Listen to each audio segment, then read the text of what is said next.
Hai teman-teman, kembali lagi bersama saya, yaitu sebagai perwakilan kelompok. Di sini saya ingin menyampaikan laporan kelompok kami ya tentang isu-isu pelanggaran privasi Google Street View mata kuliah komputer masyarakat dengan konsep Korea Remix. Oke, di sini saya sendiri itu ada 3 anggota ya guys ya. Yang pertama itu Mawar Ikang Dewantara 10517051. Selanjutnya Rapli Dwi Agustin 10517052. Dan yang terakhir saya sendiri sebagai perwakilan yaitu Rahmat Hidayat 10517055. Oke, di sini saya langsung aja ke materinya guys ya. Yang pertama yaitu definisi.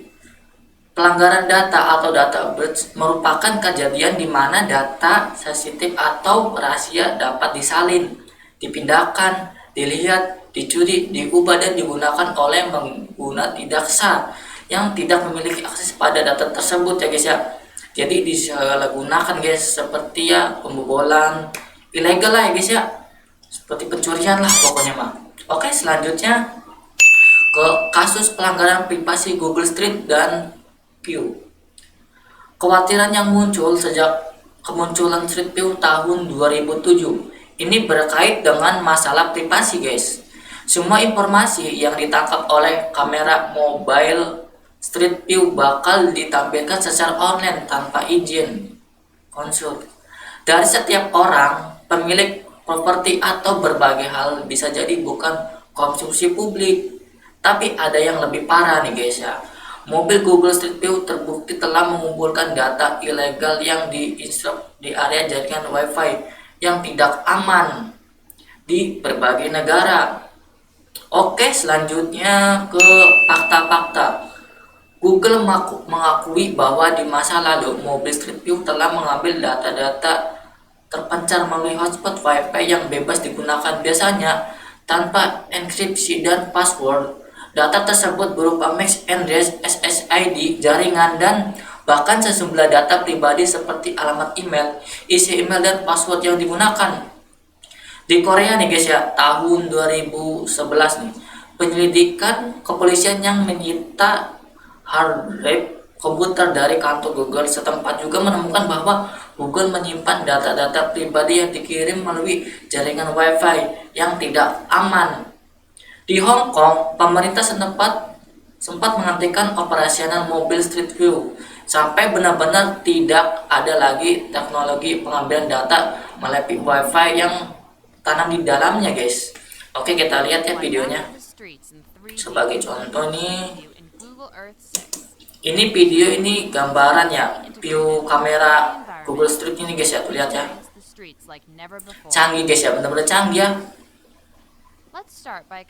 Oke, kita lihat tuh. Semuanya dapat terdeteksi, guys. Semua belahan dunia pun pasti bisa dilihatnya. Maka dari itu harus berhati-hati menjaga privasi, guys, supaya tidak bocor kemana-mana. Tuh ya, lihat guys.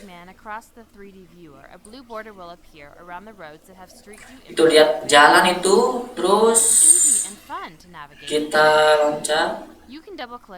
Tuh guys ya. Ini perumahan nih guys. Di situ ada tempat mobil-mobil yang parkir.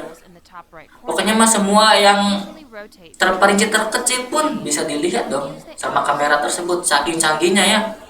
Oke, kita lihat kameranya guys ya. Kita lihat kameranya. Contohnya ini di Indonesia guys, kameranya salah satunya tuh lihat ya, dibawa oleh mas-mas ini tuh, lihat kameranya tuh, canggih bener. Oke, tuh guys, mantap ya, teknologi semakin berkembang, apalagi sekarang, makin mantap.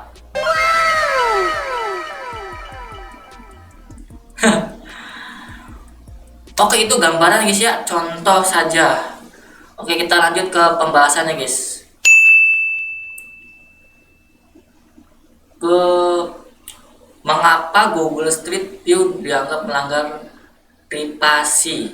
Oke, karena semua informasi yang ditangkap oleh kamera mobil Street View bakal ditampilkan secara online tanpa izin guys dari setiap orang. Itu jelas dapat mengganggu kenyamanan privasi seorang ya guys ya, benar kan?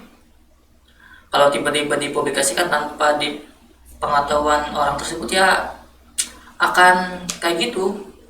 Oke, selanjutnya mobil Google Street View terbukti telah mengumpulkan data ilegal melalui unsur Wi-Fi di laptop. Waduh, ini bahaya ya guys.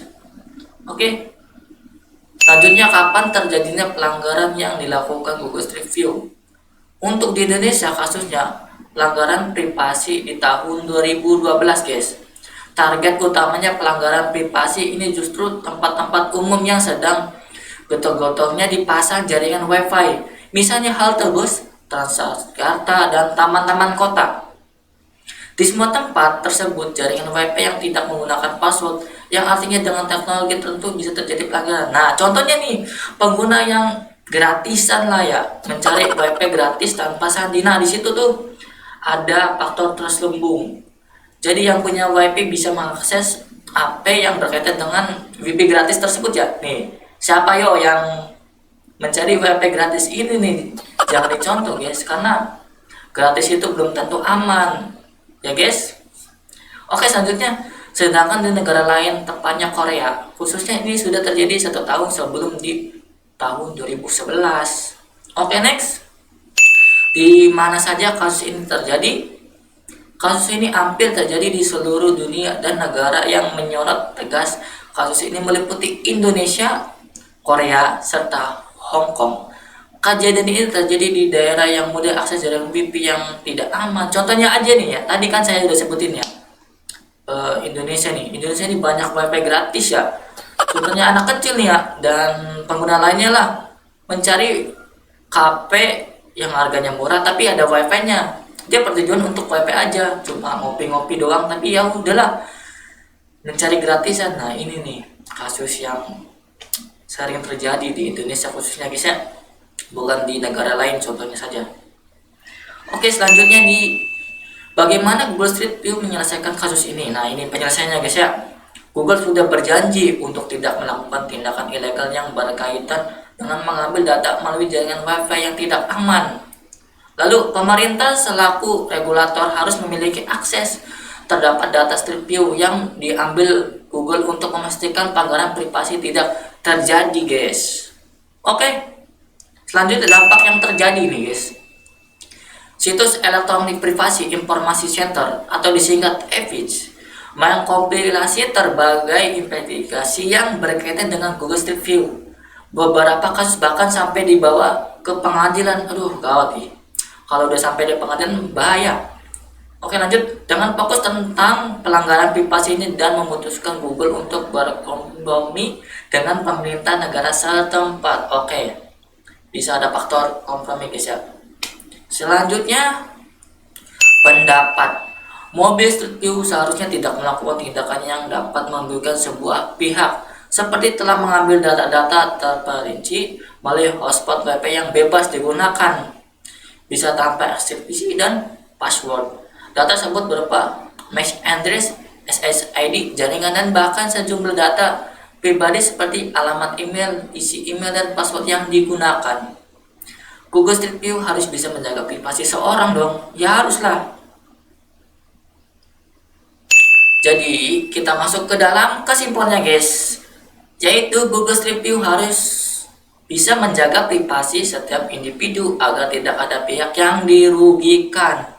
Biasanya nih guys ya, kalau ada celah sedikit pun ada orang yang segelintir yang istilahnya nggak bertanggung jawab memanfaatkan keadaan tersebut ya, seperti menghack lah, membobol lah, dan sebagainya ya. Bahaya banget nih yang namanya hacker nih ya. Aduh. Oke, selanjutnya Google Street View jangan sampai mengulang tindakan yang sama, karena pelanggaran privasi bukan hal yang biasa dianggap remeh. Ya benar guys, karena setiap orang punya privasi masing-masing ya. Mau kalian mau semua orang itu harus mempunyai privasi masing-masing, sangat rahasia, karena kalau udah dipublikasi ya sudahlah, itu bukan rahasia lagi.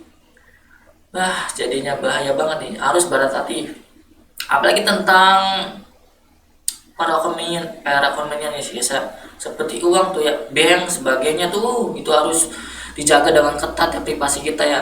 Kalau disalahgunakan udah, kalau ada yang tahu, apalagi itu pihak yang nggak bertanggung jawab, ya sudah, semuanya hangus guys. Ya udah, oke guys, kemungkinan penyampaian gue cukup sampai di sini dulu ya guys ya. Nanti kurang dan lebihnya mohon maaf, kalau ada salah kata saya minta maaf guys ya. Kalau misalkan kalian mau berpendapat dan kritik saran, kalau misalkan kurang dimengerti atau kurang paham atas penyampaian saya, so kalian komen di bawah ya, jangan malu-malu, dan klik like jika kalian suka dan dislike aja jika kalian nggak suka ya guys ya. Oke, sekian dan terima kasih.